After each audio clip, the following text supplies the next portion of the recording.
the kind of capital side.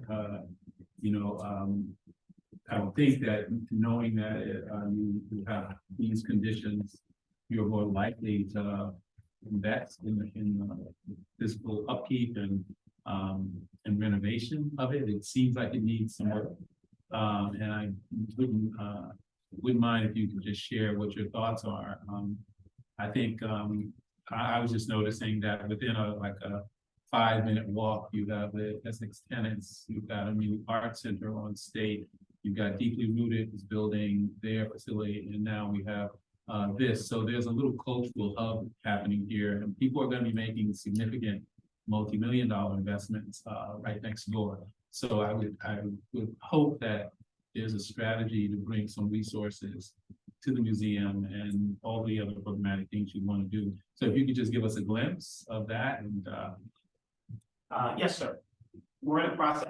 I'm sorry, could you state your name again just for the record? So Quentin Curtis for the record. Yes, sir. We've already obtained money for the rehab, and we're getting ready to start rehab. I've submitted the budget and proof of funding already to the city of Chicago. So we're definitely moving forward. can you say how much? We're starting off with 150,000, in which we presented to the city at this time. The starting process. I want to say this too, that I didn't say. Prior to this year, we ran this program without no city, state, county, or federal dollars successfully. So this is now we're at that point where we're now getting city, state, federal funding. It's even helping even more. That's great. And obviously, there are programs, city grant programs that the city has in place to further enhance the work. Things that will bring other folks to the site who may not be going through the training program but are interested in the history of firefighters, Black firefighters. So I hope you will take advantage of those opportunities. But let's get your first phase done. And then we look forward to cutting the ribbon. You will cut a new ribbon on this. Right? Yes, definitely. And any help anybody in this room can give, we will accept it. Thank you. there are no further questions from commissioners. I would now like to invite any other members of the public who are in attendance and interested to speak on this item. Each speaker will be limited to 3 minutes.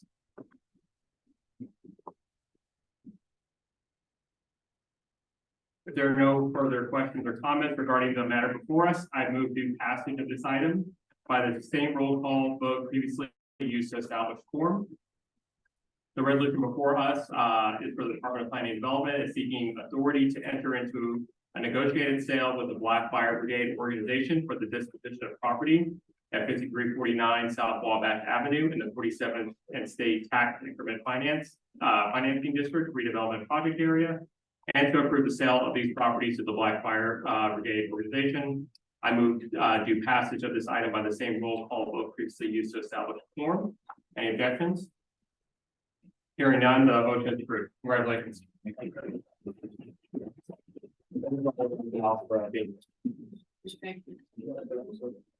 We will go back to the regular order of the agenda, starting with item A.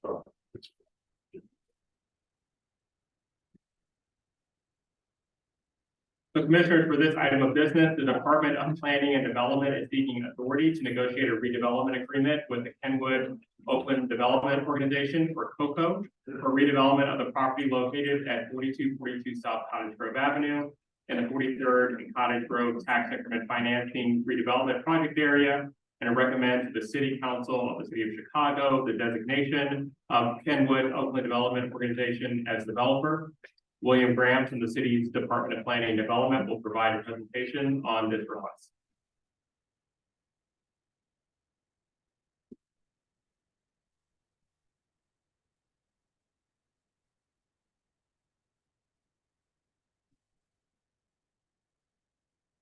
Good afternoon, Vice Chair Reed and members of the commission. For the record, my name is William Graham with the Department of Planning and Development. With me today, I have Tim Jeffries from DPD and Shannon Bennett and Teresa Trent for the development. The resolution before you requests a recommendation to the City Council to designate the Kenwood Oakland Community Organization and its affiliates as developer for the COCO office and Silver Fox Cafe project. It also requests authority for the Department of Planning and Development to negotiate a redevelopment agreement with the developer. The Cocoa Office and Silver Fox Cafe project is located at 4242 South Cottage Grove Avenue, which is in the fourth ward, the Grand Boulevard community area, the 43rd and Cottage Grove Tip District, in the southeast planning region. The alderman is Lamont Robinson, who is supportive of the project and is providing a letter. This TIF district was established in 1998 to facilitate high-quality mixed-income housing developments, and subsequently amended in 2004 to promote commercial activity along Cottage Grove. Here's the overhead view of the neighborhood.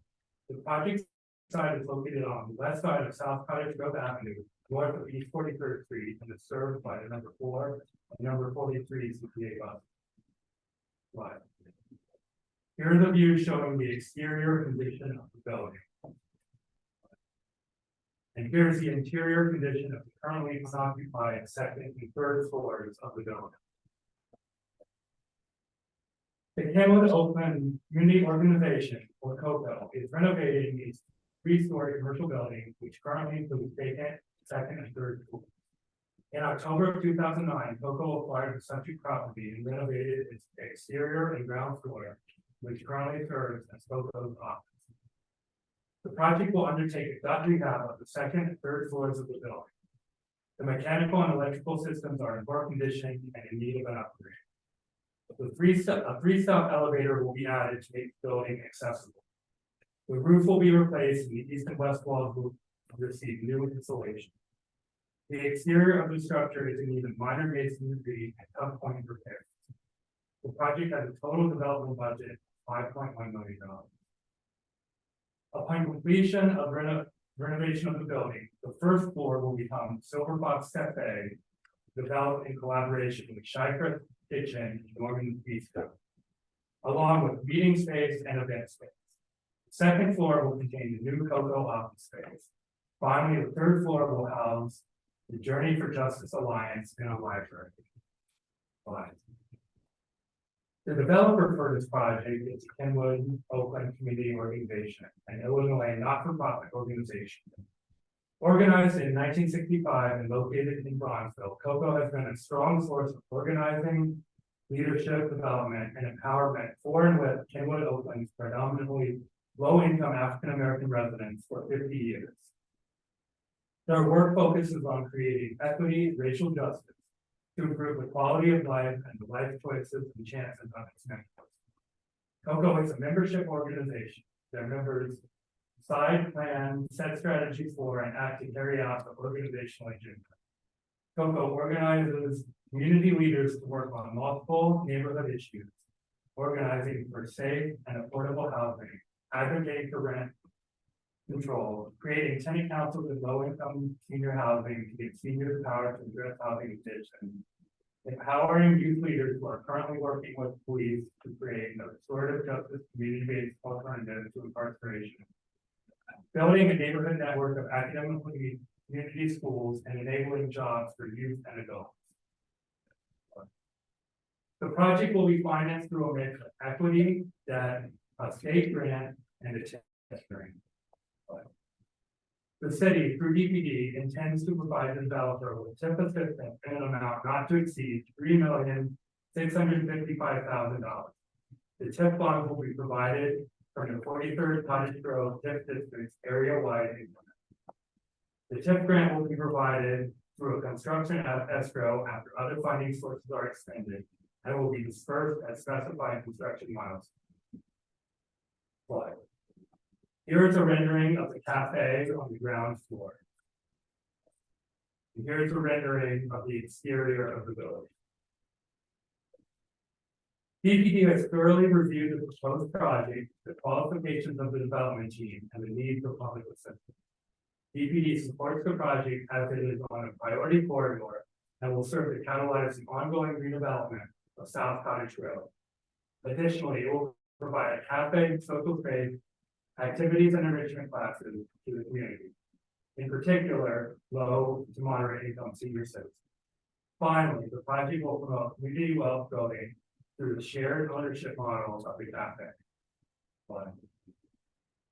DPD recommends that the Community Development Commission approve the designation of Kenwood Oakland Community Organization and its affiliates as the developer for the Cocoa Office Silver Fox Cafe project, so that the project can advance to the city council.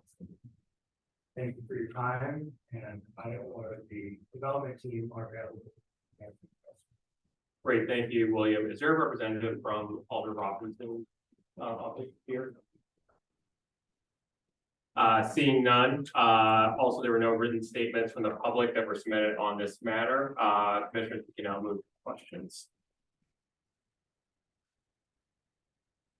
Is the representative of the developer is here? Yes, yeah, right. All right, good to see you.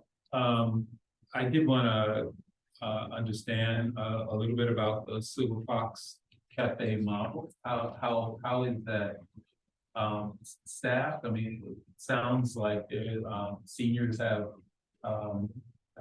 heightened interest in it. I wasn't. It was a particular development model that was curious to learn more about.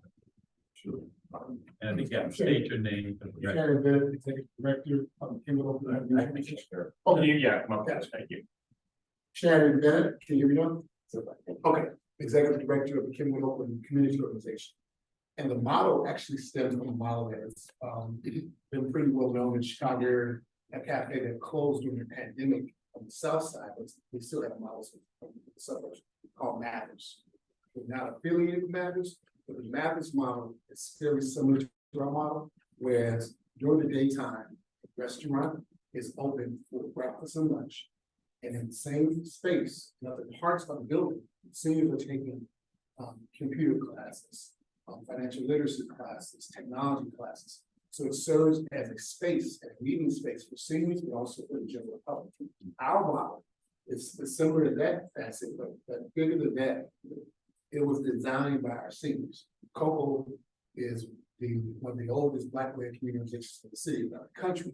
And our base is predominantly African-American, low-income seniors and youth. So our seniors designed this space after looking at matters and also realizing our community, which is forever changing, Brownsville is a gentrified community. And part of the struggle with that is that more long-term residents can't afford some of the new amenities. So many of the cafes that pop up don't appeal to our base. Example, right next door, I love the restaurant, they're cashless. Many of our seniors don't run out of credit cards, so they're kind of iced out of a very good soul food restaurant right next door to us. So that's a small example of some of the new developments that are coming up. So anyway, we designed this model to appeal to our seniors, and our seniors designed this so that it would appeal to them, but also the broad community. And and as far as people that will be working there, we're going to be hiring returning citizens, we're going to hire from the youth base, and we also will hire seniors. So we'll be a mix of employment opportunities and also, as stated in the slides, an ownership model. And we're partnering with Shy Fresh, which they exclusively work on hire returning citizens, and then we're going to partner with an established restaurant in the area, Bistro, but we have some other consultants. And who are your architects? Landon Ball and Baker. They're doing both the office and build out of the cafe. All right, thank you. That was very helpful. Other questions from commissioners? Yes, Commissioner Curtis. What's the square footage of the facility? It's like roughly about 17,000. I can get the exact number. But right now, Sorry, can you identify yourself? okay, yeah, Shannon, yeah, okay. So we can get the exact numbers for you, but we're right now currently only using the first floor of the space, second and third floors then used. So we're using that in the basement currently. When do you have that number? I'm sorry, 8,717. Yeah. Wait, hold. Sorry, ma'am, can you please identify yourself? Teresa Brown, and the square footage is 8,000, occupiable space is 8,717 square. Thank you very much. Other questions from commissioners? Thank you. If there are no further questions, I would now like to invite members of the public who are in attendance and interested to speak on the item. Each speaker will be limited to 3 minutes.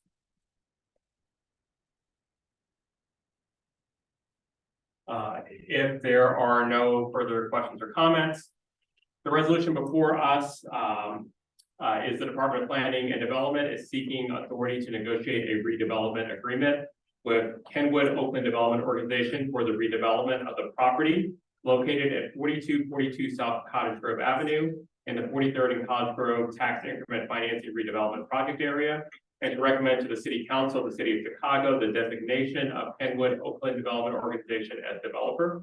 I move to passage of this item by the same roll call vote previously used to establish quorum. Hearing no objections, the motion is approved.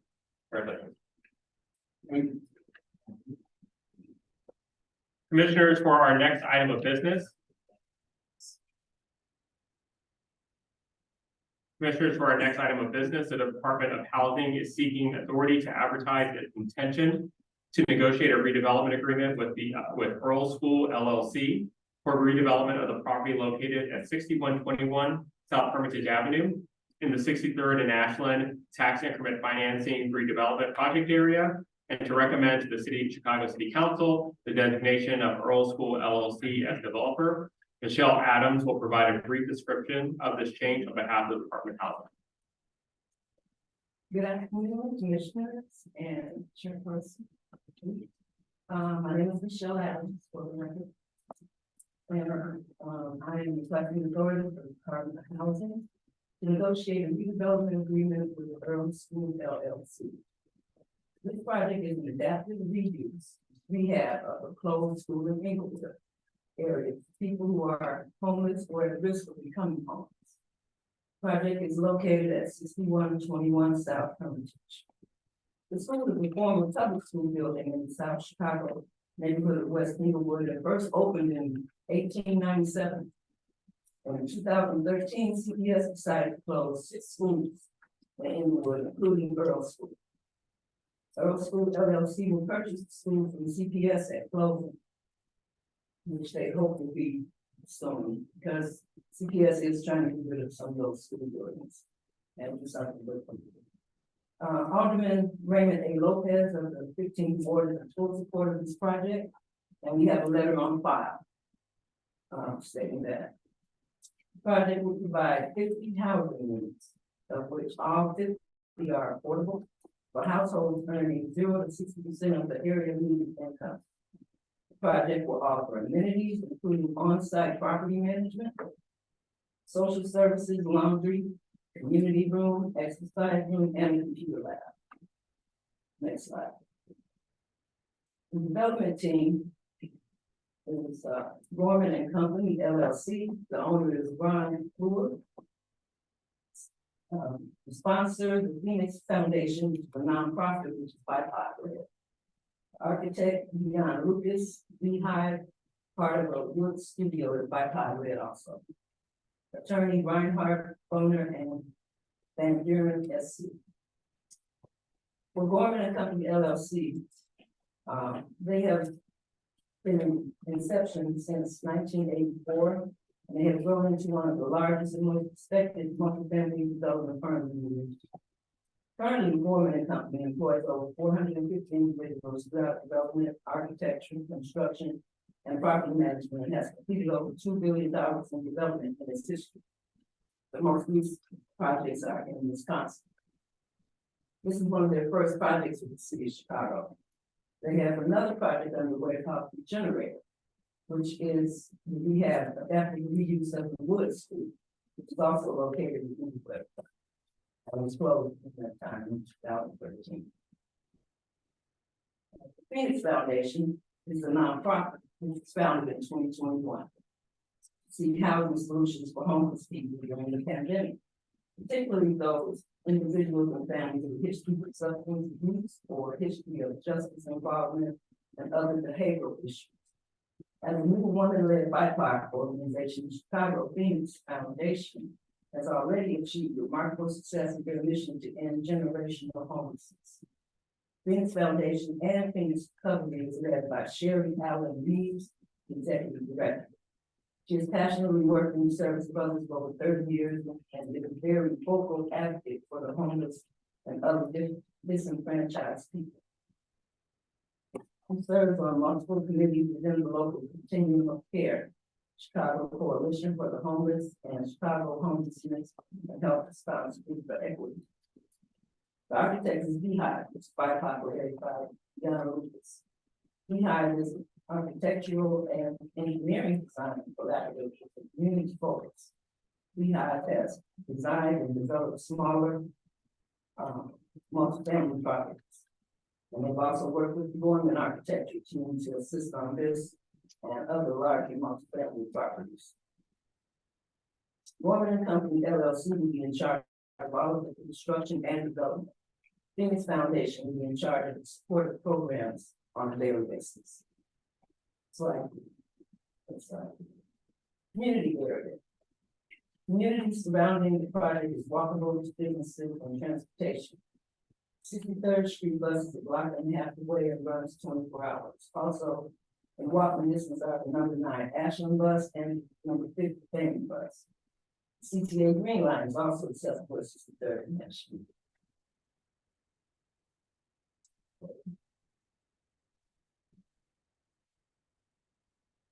Next slide. The idea, community support, the idea for renovation of Earl School kicked off 2017 with Alderman Lopez. His first of multiple community meetings. The school outreach team is made up of community-based organizations with a long history of building coalitions, multiracial alliances, mobilizing disconnected minorities, and working across sectors.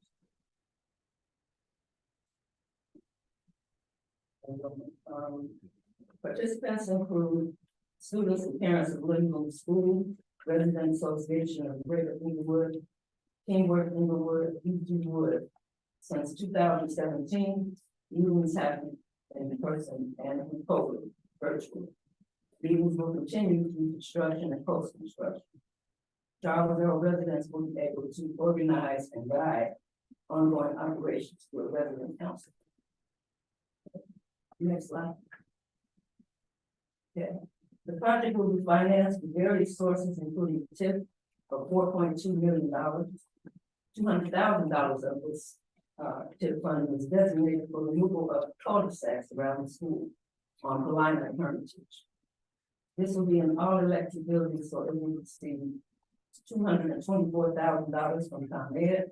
The building will receive historic tax credits of $6.8 million, along with $13.6 million of light truck tax credits.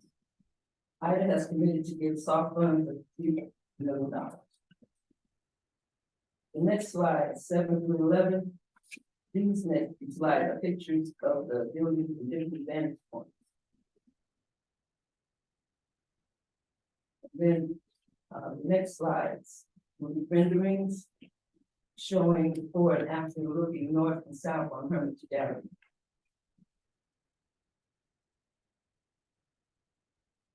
Slide 12 and 13.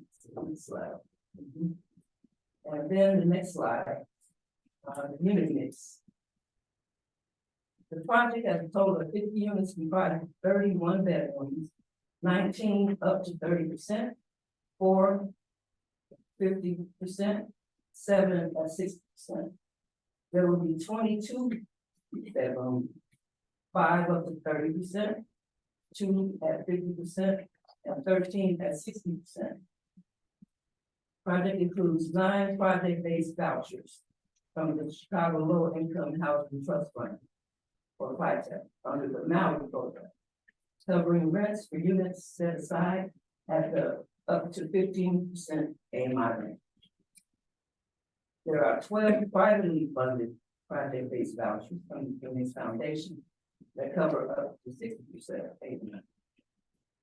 The project will also contain 15 project-based vouchers under the HUD 811 program.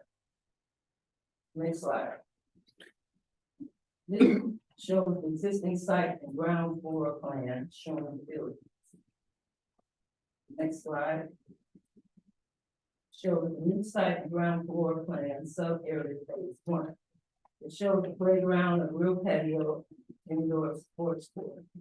There is a phase 2 to this project, but it is not included in this presentation. Next slide. This is an elevation showing the existing windows and brick that will be replaced, but trying to preserve the historic profile of the building. Next slide. On the next slide.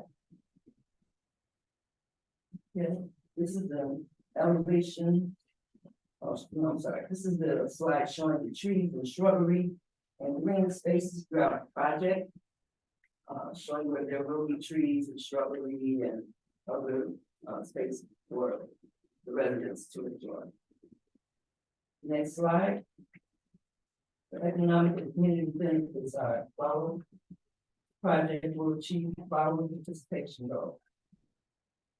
26% participation from qualified MVP.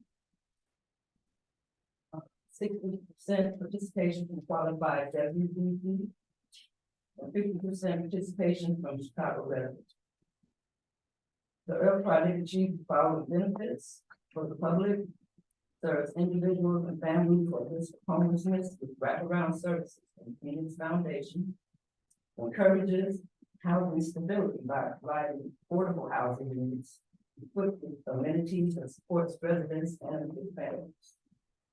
It creates an estimated 117 construction jobs, including Section 3 low-income jobs supported by workforce development training, including returning citizens trained as part of the Green Jobs Program, and creates an estimated 20 permanent jobs, including property management roles, maintenance roles, and supportive services roles, and contract within positions also. Okay, next slide. We're looking to go to City Council in October 2023, because we're trying to close as soon as possible. So it's a proposed December 2023 closing, which is very, well, we hope we can make it so that if you're on the sales. That's all I have right now. There's Ron Gorman isn't here. They're having a pre-bid site visit today with CAC with construction and compliance. So everybody's over there right now. Thank you, Michelle. Do we have a representative from Alderman Raymond Lopez's office? No. Okay. There should be a letter in the pack. Yes, there is a letter in the packet. So no written statements from the public were submitted on this matter. We can now move on to questions from commissioners. Oh, can I say one more thing? Yes, go ahead. There should be some letters in there for community support from 3 different groups that you can see also. So Gorman and Company, are they developer and contractor? They are the developer, but they're haven't picked a GC yet. And the, so the total development cost is roughly 31 million. Yes, And of that, 24 million of it is construction. And then there's a 6.4% developer fee. And it looks like the city's deferring roughly $400,000 of that fee. yes. At what point is the deferred fee collected? And then at what point are we paying out the $1.6 million additional fee? Now that question, I'm not sure of. If I could interject, Could you state your name for the record? yes, Esther Sorrell, Assistant Commissioner of the Department of Housing and Family Division. Developer fees are paid out after closing, after full construction and lease up of the building. They're paid out after all expenses are paid and debt services paid. So it comes from the cash flow of the building after completion during the first 10 years. That's when So it's deferred. That's the deferred portion of it. That's correct. Okay. During the after the closing of the building, portions of the development fee are paid out at various times, with the portion paid out at closing And there's certain benchmarks that the development has to meet in order to communicate with the developer fee, with the majority of it coming at the end of the construction. Commissioner Ray, additional questions? Not right now. Okay, great. Other questions from Commissioner? Gorman, they are now gonna do 2 schools in the Inglewood area. And so it's great to see, their partnership with, some of the local, resource people. Can you clarify what the role of Rage, which is listed as a partner, and others, are going to play in the redevelopment and management of the property? They're not gonna play a part in the management of the property, they're just community supporters. Support, they don't have, Having meetings throughout.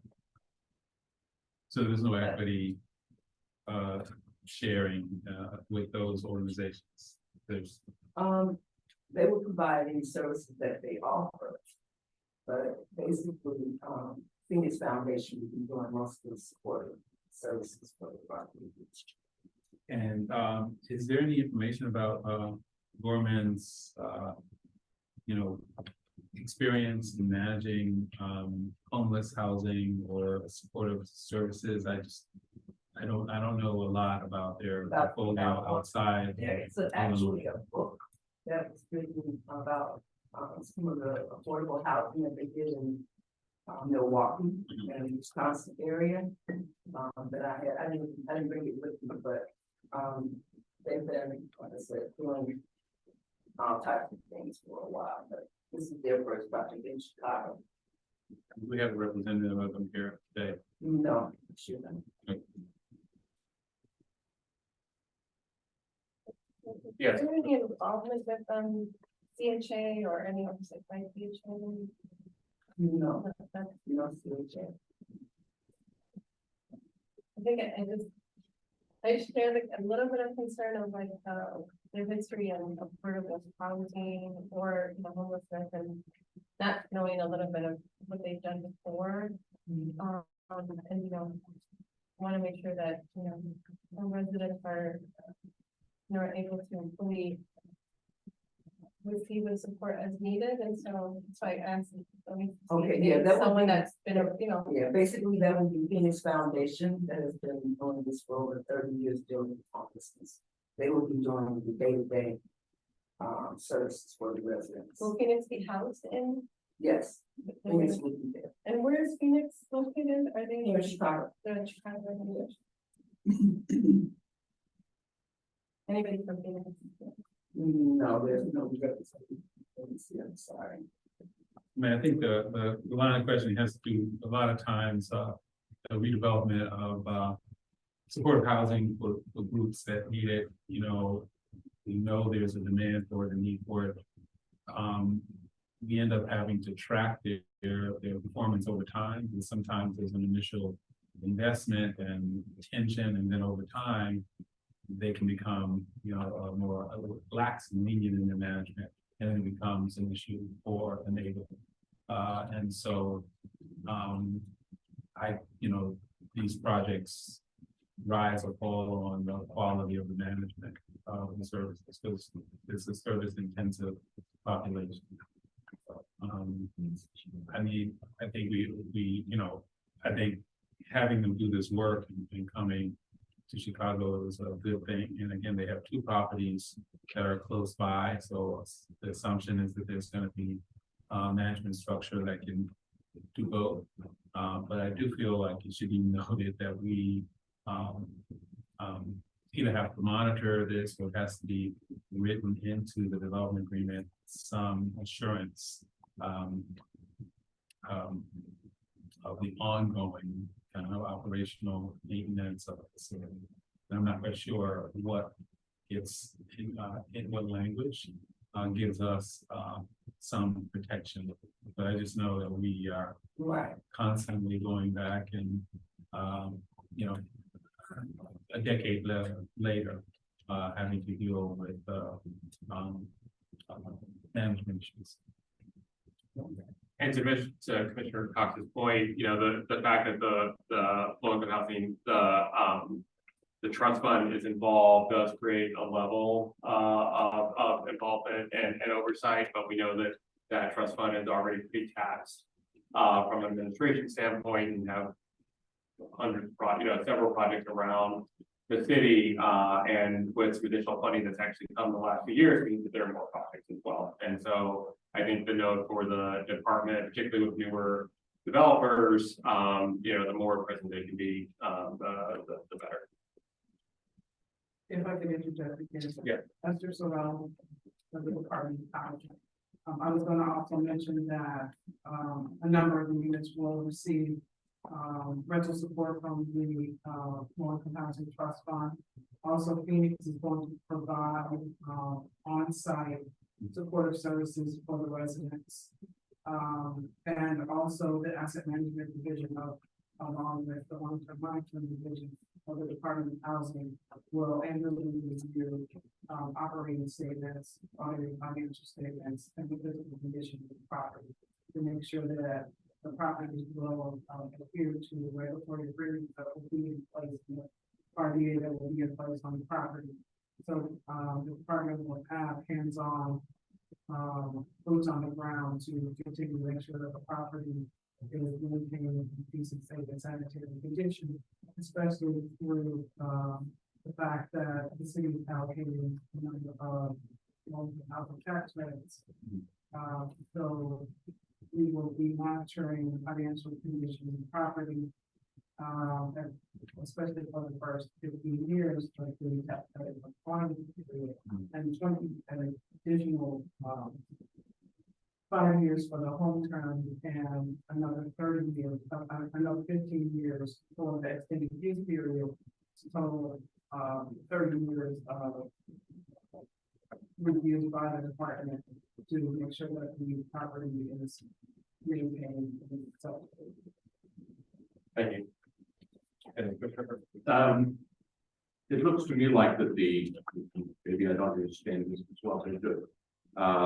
That the sources and uses pertains to the development. It seems that development is defined and budgeted, and we're comfortable with the development of the project. And I guess the whole question to me then is what happens after it's developed and who is responsible for that continuation. I understand your comment just a minute ago, but I'm wondering, have you helped develop a budget currently for the ongoing operation of the project? Is there any assurance we know that this is a sustainable project? Michelle could possibly as the, Sorry, could you? Yeah. Sorry, Esther Sorrell, Department of Housing. Michelle can speak again to, the ongoing operating budget, but, we as a department reviewed the operating budget and determined that, there was sufficient resources, from the operations of the building that would provide, funding for ongoing tenant support services and also for the management of the property. The department will also be reviewing the tenant selection plan, the management plan, the management agreement, and the permanent fair housing marketing plan to ensure that there's a good mix of tenants that are good for the building, and that we will also review the tenant services plan to make sure that the services are adequate for the population. So we determined that the operating expenses are adequate to meet the needs of the property. We will, in the asset management division, review that annually to make sure that's occurring on an ongoing basis. So from our underwriting right now, we determined that the property will be able to do those needs. Thank you, Pete. Just make sure I understood. You have a process for continuing to monitor, but at this stage in the project, you have already reviewed the business plan. Right, thank you. Other questions from commissioners? I just wanted a clarification on the remaining portion of the site. They have not submitted a plan for the build out of the rest of the site. And will that be a planned development for the remainder? I'm just trying to make sure that the planning department has ability to weigh in on what happens on the other part of the site.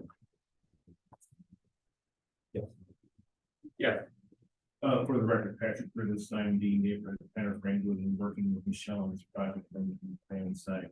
To answer the commissioner's. To answer the commissioner's question, yes, this project was presented and passed by the Chicago Plan Commission to establish a plan development in two sub areas. Sub area A, which is what we're seeing here today, is calls for construction or the rehab of this building, 50 units.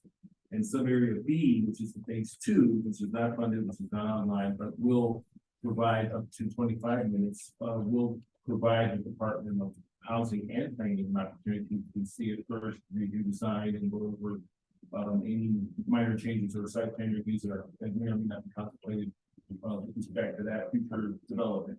That is a future development. There's no timetable yet established for that phase.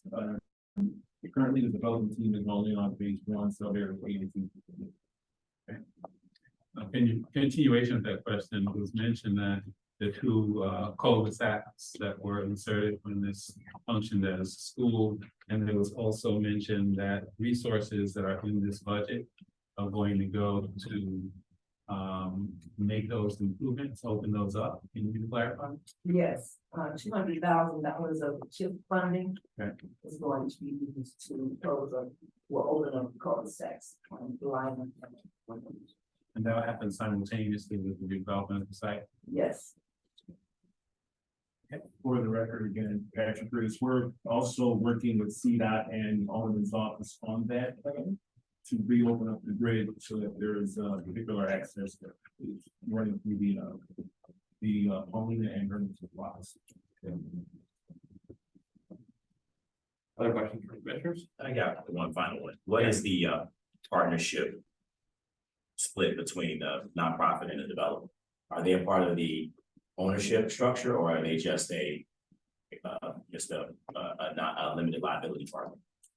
Well, Earl School LLC is the 100% owner. Who makes up that entity? Right. So Gorman and Phoenix make up that entity? No, Phoenix is not part owner of the facility. It's just working as a sponsor.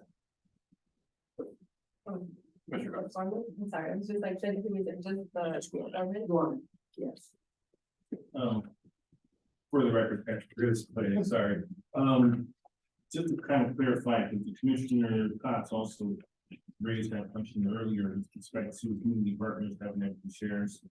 Gorman and Company on the other project they're working on, it's also passed the Planning Commission, which is the regenerator, which is what we have at Wood School. They're working with community partners who do have an equity share, Rage, Team of England, et cetera. Those partners are equity partners in that deal. This deal, as Michelle stated, does not have an equity community partner.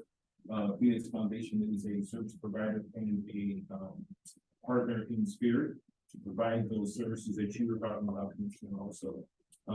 But they are the 100% partner. So the EDS is when Michelle do the review, reviewed that. I think that might be in your TBC package as well. I mean, obviously, supportive of this project, and I'm glad that they have community organizations. I'm a little surprised that they did not try to establish an equity share in this project as well. Yeah, there was some talk about that, I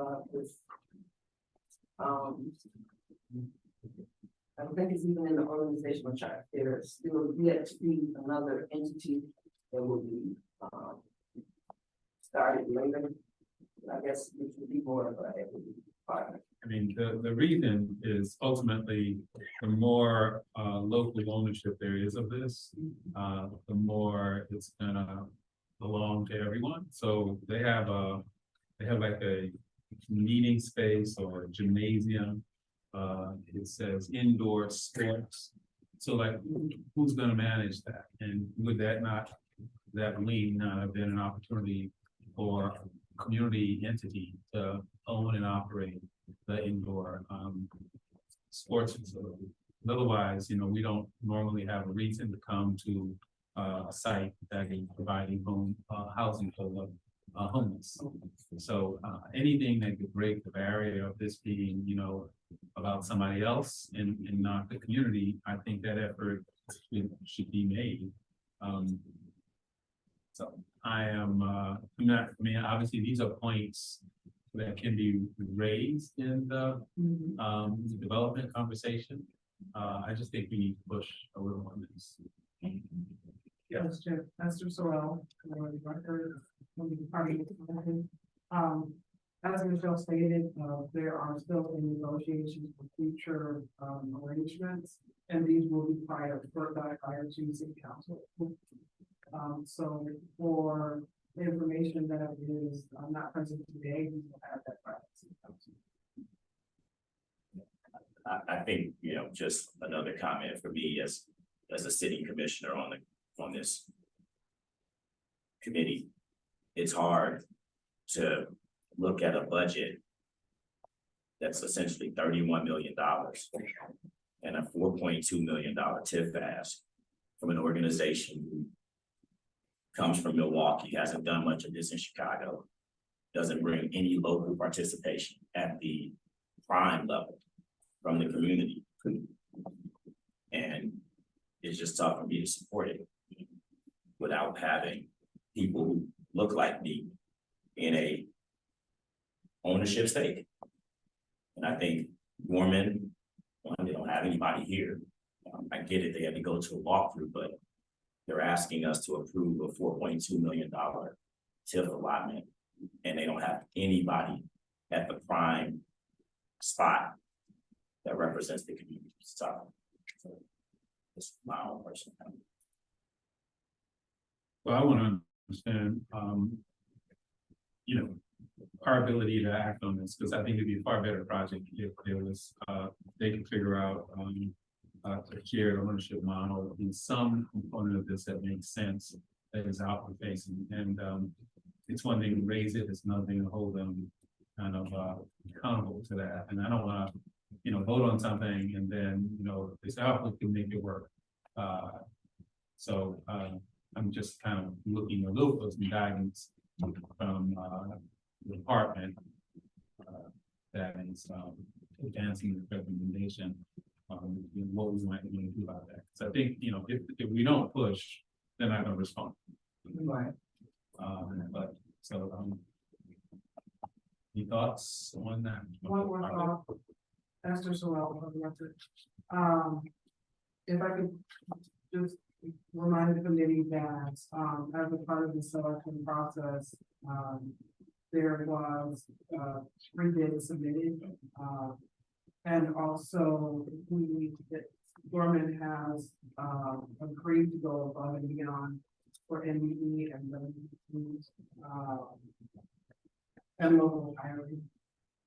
I'm not sure if that satisfies the commission, but it's a start. Again, Gorman is new to Chicago. We are looking for them to step up their participation with the local community. That's not gonna say that they're competitive. I was gonna say the same. They're meeting the minimum requirements. Right. They're not going above and beyond. They're not committing to anything above and beyond at all. In fact, this is a really, so far, both of you asked me, every time I keep hearing more, I'm not inclined in favor of this project, to be honest, at this point. So sorry. No. So given the concern from the commission, and also looking at staff for thoughts here, there are a couple of paths that we could go. We could do a roll call vote, on the matter proper. We could table the matter, to a future date, given the concerns and questions that have been brought forward. Yes. So, yes, go ahead, sir. That's just, if I could offer, a suggestion on behalf of the department, if we could table it so we can make sure the foreman is at the next meeting. So they can definitely expand upon, what their equity participation is. Tell us more about,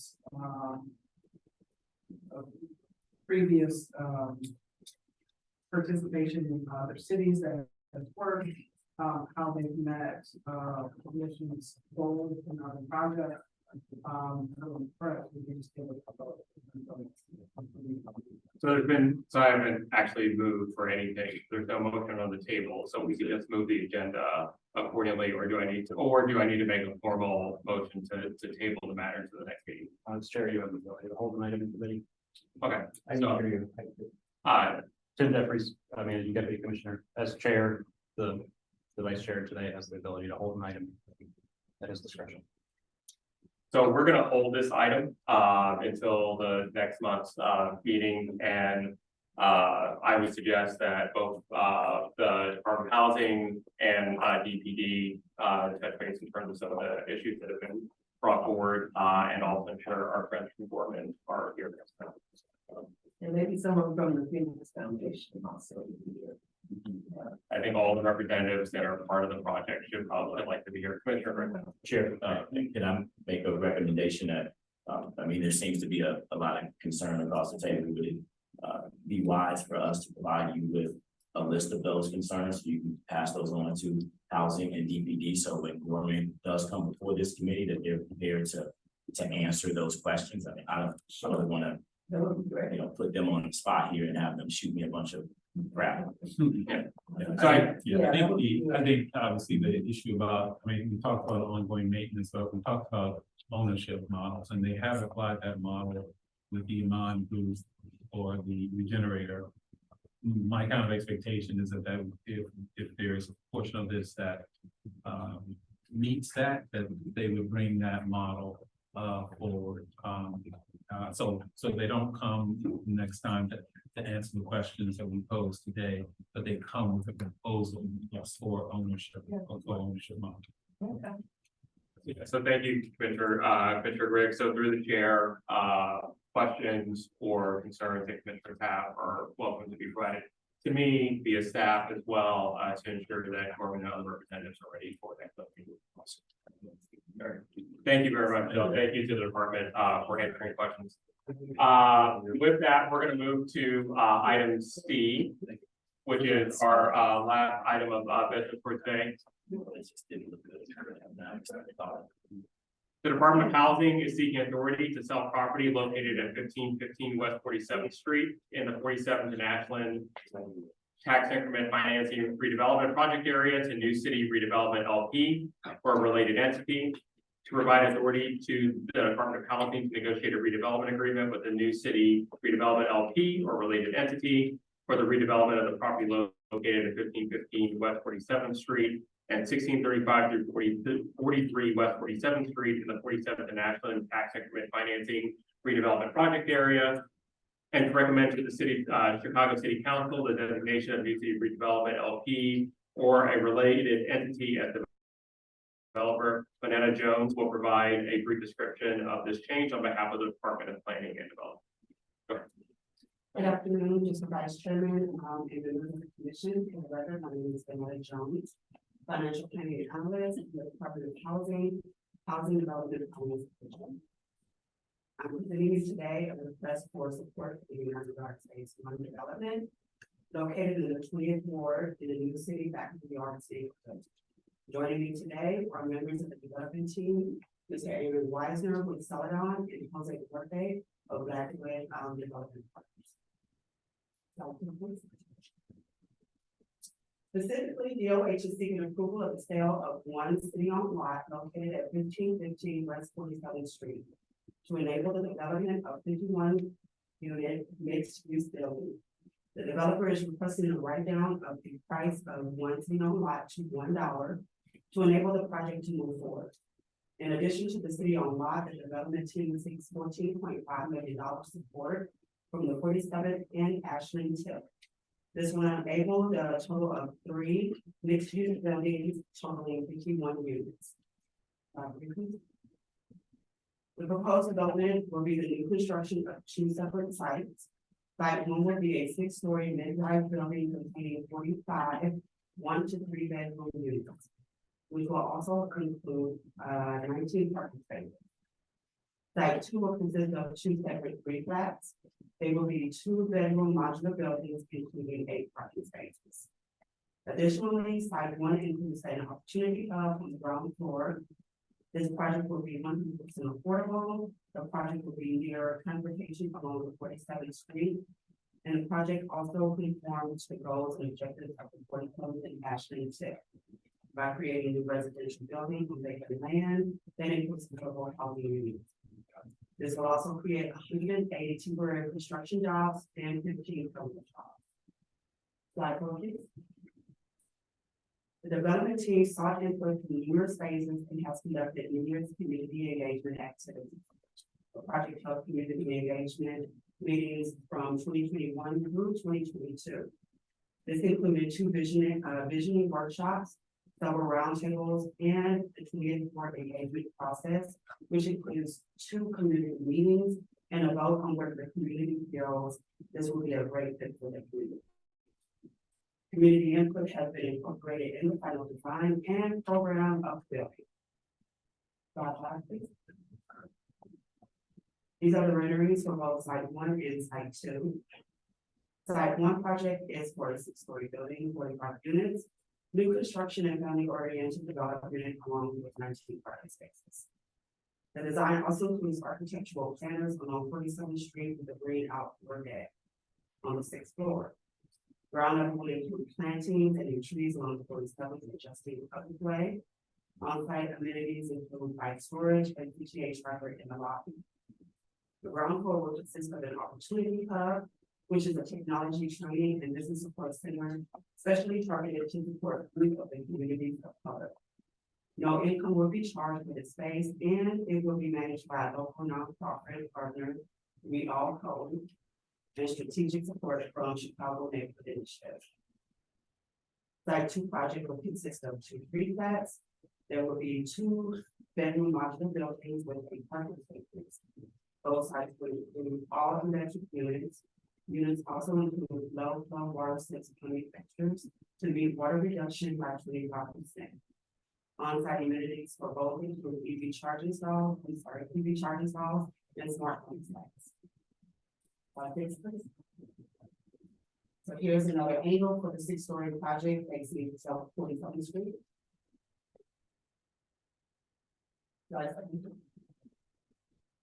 This slide shows you the current view for both sites.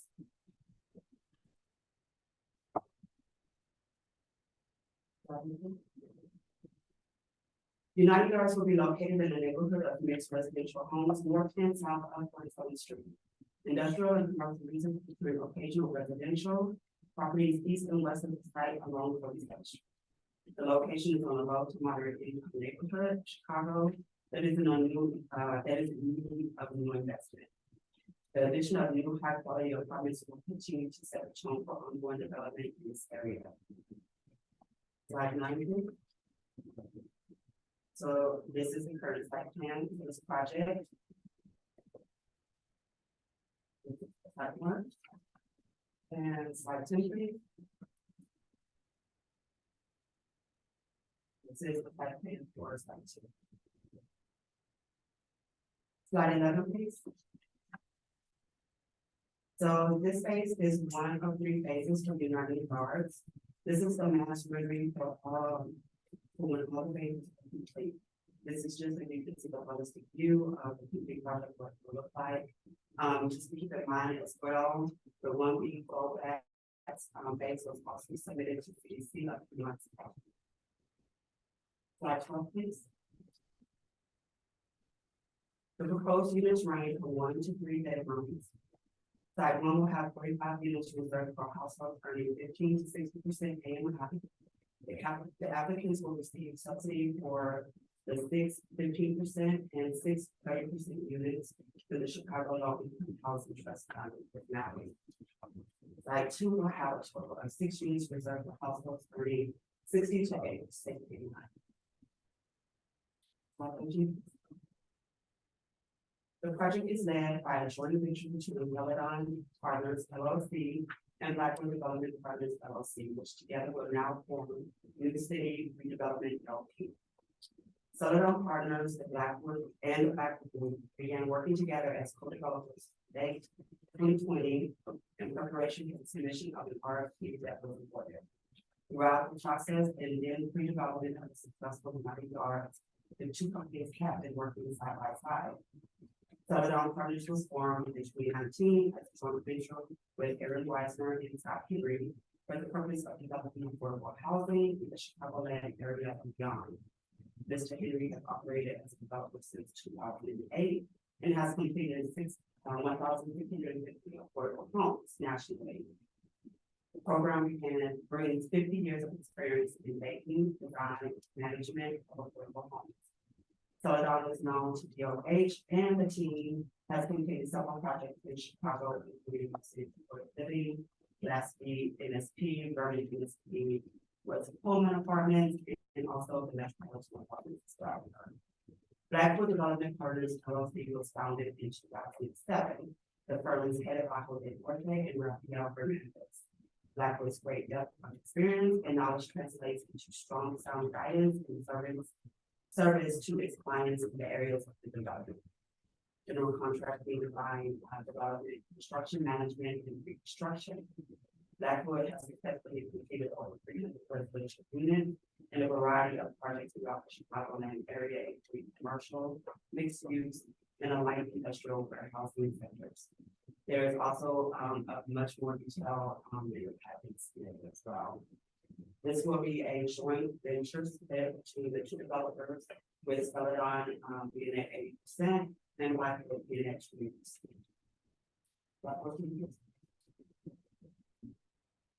The general contractor is Taylor Construction.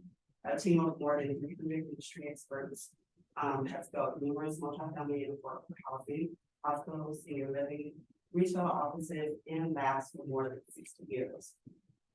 The architect for this project is Design Bridge, a collaborative practice of architects and designers with nearly a 40-year work history working throughout Chicago's diverse communities. They offer an experienced creative team of professionals seeking inspiration by the specificity of each unique project opportunity. Sorry. The project management is Realty and Mortgage Corporation, and Illinois Corporation, which is founded in 1906. Realty and Mortgage Corporation currently manages approximately 6,000 rented and owner-occupied apartment units, as well as 250,000 square feet of commercial space located throughout the Chicago metropolitan area.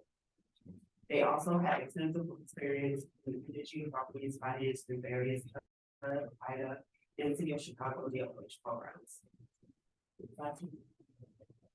In addition to the two lots and 14.5 million in funding, the development will be financed with taxes and bonds. The Department of Planning and Development will provide up to $4.5 million in Chicago recovery funds, and the development team is contributing $550,000 in the park development fees. Uses of funds include $222,000 for acquisition of public lots and $30.1 million in construction costs. Finally, the development will include $10 million in stock funds for total development of $41.1 million.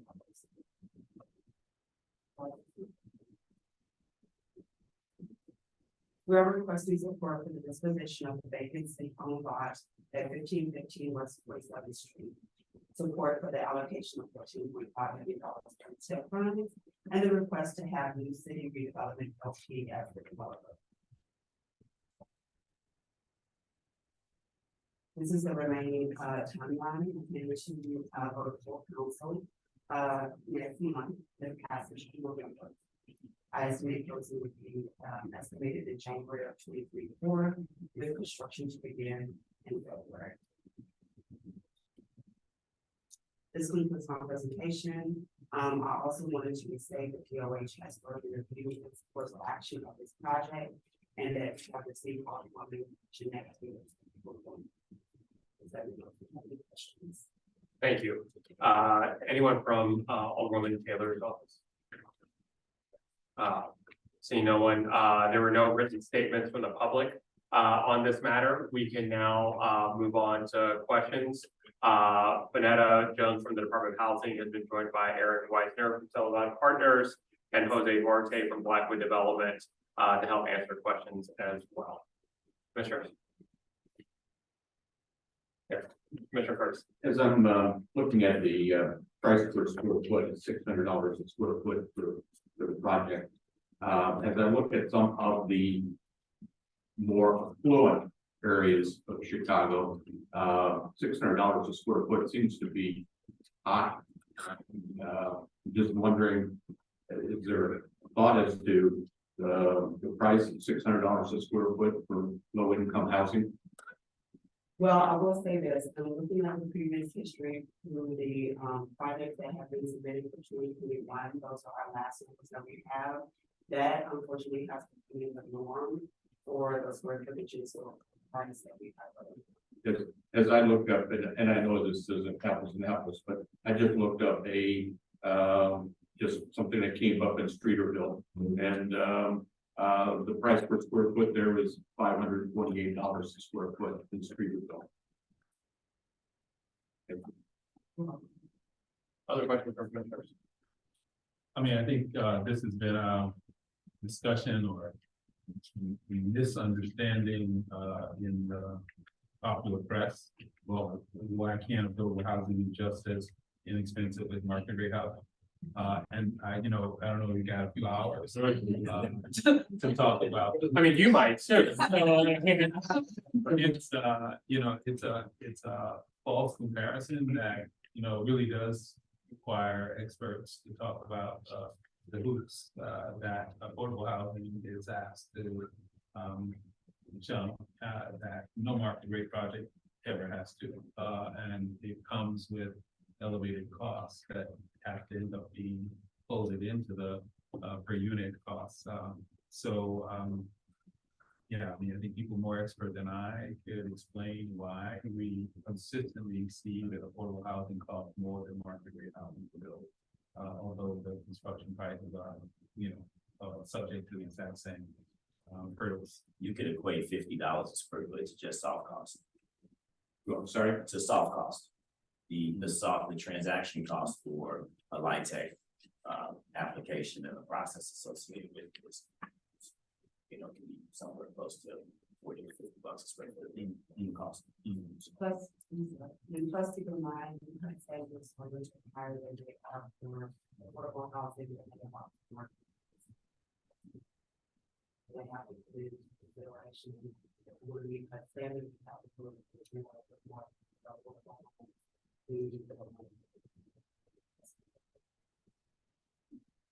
But again, many people from all sides of the equation are asking that same question. But I would commend though the cost per square foot just on the construction. I mean the hard cost, or just when I just look at construction, not looking at the total deal cost, because the 600 a square foot includes soft costs as well, which in this model is $148 a square foot. But the construction cost at $428 a square foot, it would be in line with where the marketplace is to actually build a facility of this type. Other questions from commissioners? I just want to get a clarification. Site 2, it still is reserving frontage on 47th Street for a commercial building, and then 3 flats on the second part. But because of the property subdivision, we are in the way that our property is situated will require almost like a replatting. I just want to make sure that 2 flats are still on the side street and the side towards the commercial street is still reserved for commercial. Good afternoon. My name is Partners. First of all, it's an honor and a privilege to be here. It's been a long journey for us as partners. We've been back for 3 years going through this process. So it's been planned, but we're thrilled to be at this project. First of all, thank you. To answer your question, yeah, I think those renderings are a little bit outdated. The subdivision process which was completed actually, so we do still have the building is right on the corner of 47th and Marshfield. And then we have two or three plants are actually around Marshfield, just south of the. Well, no, it has been a very long time coming, and I would still see, you know, what happens when you get to closing and you pull your permit, you know, it accelerates, and we're seeing buildings go up really quickly at that point, and this is gonna be a pretty important signature of the rebirth of that corridor. So I'm just thrilled to be at the point where we can move this forward in such a tangible way. So congratulations. The team, both the DOH and the DB and development team. Other questions? If there are no further questions, I would now like to invite members of the public who are in attendance and interested to speak on this item. Each speaker will be limited to 3 minutes.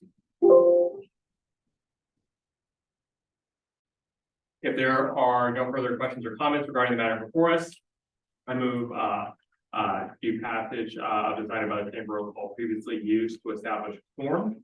The resolution before us is for the Department of Housing, is that the Department of Housing is seeking authority to sell property located at 1515 West 47th Street and the 47th Ashland Tax and Increment Finance and Redevelopment Project Area to New City Redevelopment LP or a related entity to provide authority to the Department of Housing to negotiate a redevelopment agreement with New City Redevelopment or related entity for the redevelopment of the property located at 1515 West 47th Street and 1635 through 43 West 47th Street and the 47th and Ashland Tax Increment Financing and Redevelopment Project Area, and to recommend to the Chicago City Council the designation of New City Redevelopment LP or a related entity as developer.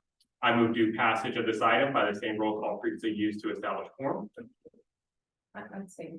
Let the record reflect that Commissioner Gomez is abstaining on this item, but hearing no further changes, the motion is approved. Commissioners, that was our last item on today's agenda. And if I may, I believe Commissioner Cox, this is your last meeting. It is true. Yeah. But for the record, on behalf of my fellow commissioners, we want to thank you for your service on this commission, and thank you for your service to the citizens of Chicago. It is greatly appreciated, and wish you well in your further endeavors. Much appreciated, and just thank you.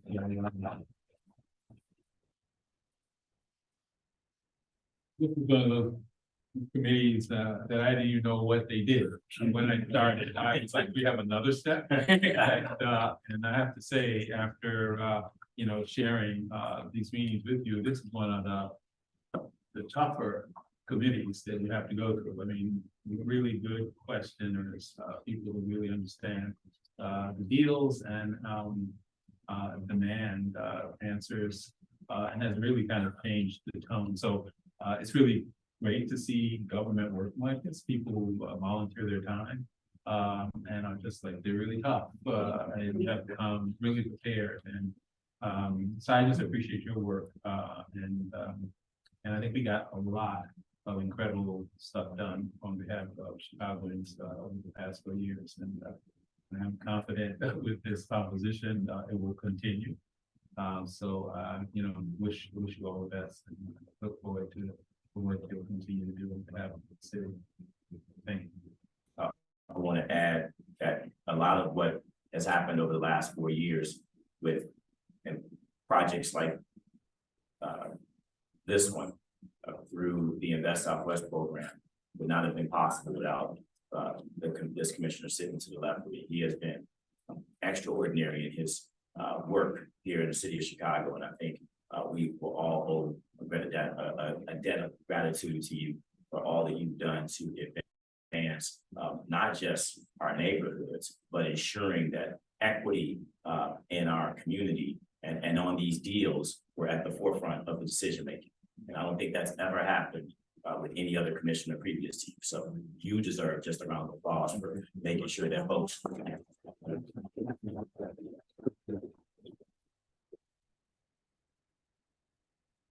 There are no further questions or comments. I move to adjourn the September meeting of the Community Development Commission by the same roll call vote previously used to establish quorum. Hearing no objections, we are adjourned. Thank you.